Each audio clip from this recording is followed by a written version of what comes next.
কিচেনের আরও একটি নতুন ব্লগে আপনাদের সবাইকে স্বাগত জানাই। আজকে আমরা কাঁঠালের গুড় দিয়ে ভাপা পিঠা তৈরি করে দেখাবো। কেমন করে বানাবো দেখতে থাকুন।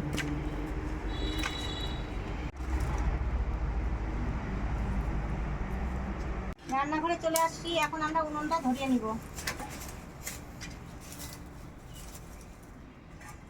ভাপা পিঠার জন্য এই যে বড় একটা নারকেল নিয়ে আসছি।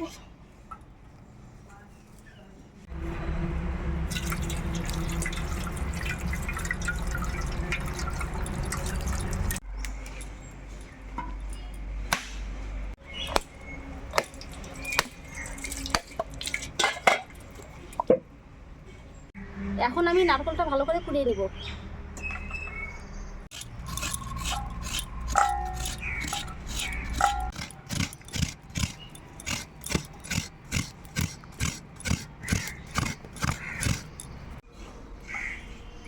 পিঠা ভাপ দেওয়ার জন্য প্রেসার কুকার বসাই দিলাম। প্রেসার কুকারে জল দিয়ে নিচ্ছি। আজকে আমরা ভাপা পিঠা প্রেসার কুকারে করব।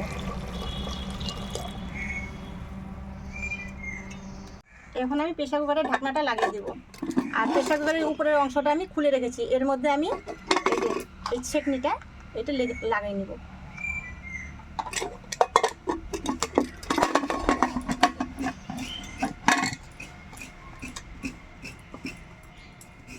এখন আমি চালের গুঁড়োগুলো একটু দুধ দিয়ে লবণ দিয়ে মাখিয়ে নেব।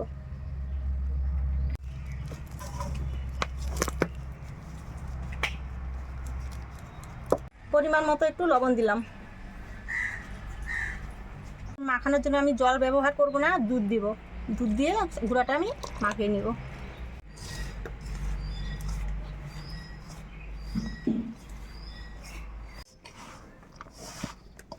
আমি এইভাবে মাখিয়ে নিব, বেশি ঢিলা করব না, টাইট টাইট করে মাখাবো। এই যে বন্ধুরা, এইভাবে মাখিয়ে নেবেন। এই যে এরকম মুঠি যেন হয়, মুঠি হলে তাহলে মাখানো ঠিক হয়ে গেছে।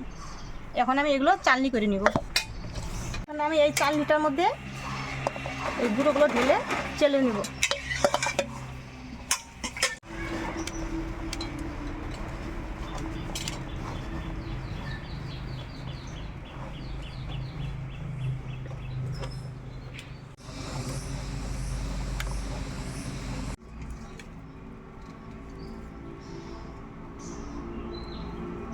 এখন আমি নারকেল আর কাঁঠালের গুড় দিয়ে ভালো করে জাল করে নেব।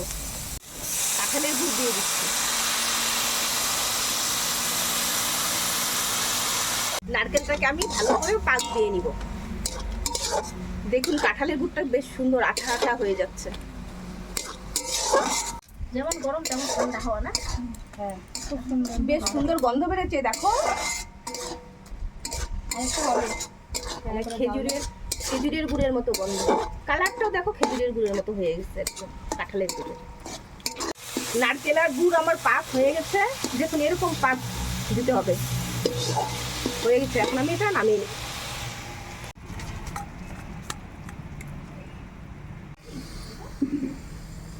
এখন আমি হাফ পিসের চালের গুঁড়া দিচ্ছি।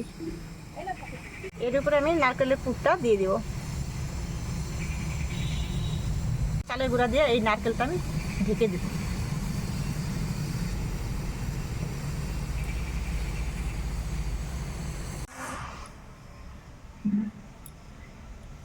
এখন আমি বাটি দিয়ে ঢেকে দেব।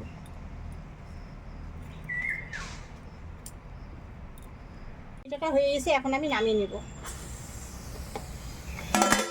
এই দেখুন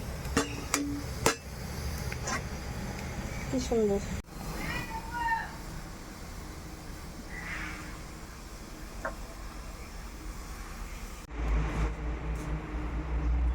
কিভাবে বানাচ্ছি আপনারা এভাবে তৈরি করে খাবেন। দেখেন কিভাবে বানাচ্ছি আমি, তাড়াতাড়ি হয়ে যায়, বেশি টাইম লাগে না।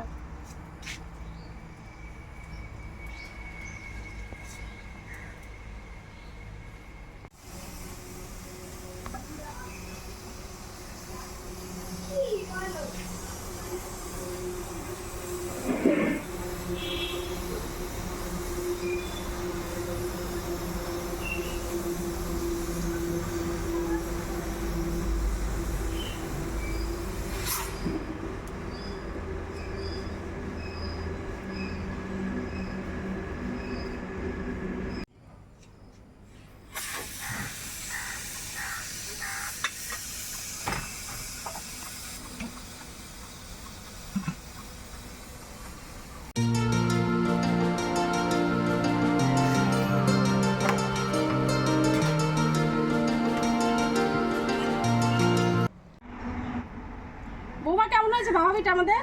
খুব টেস্টি হয়েছে। খাও, মাঝে মাঝে চলে আসবা। আজকে আমরা ভাপা পিঠা তৈরি করে দেখালাম, আপনারাও এইভাবে তৈরি করে খেয়ে দেখবেন, ভালো লাগবে। সুস্থ থাকবেন, ভালো থাকবেন, আবার দেখা হবে নতুন আরেকটি রেসিপি নিয়ে।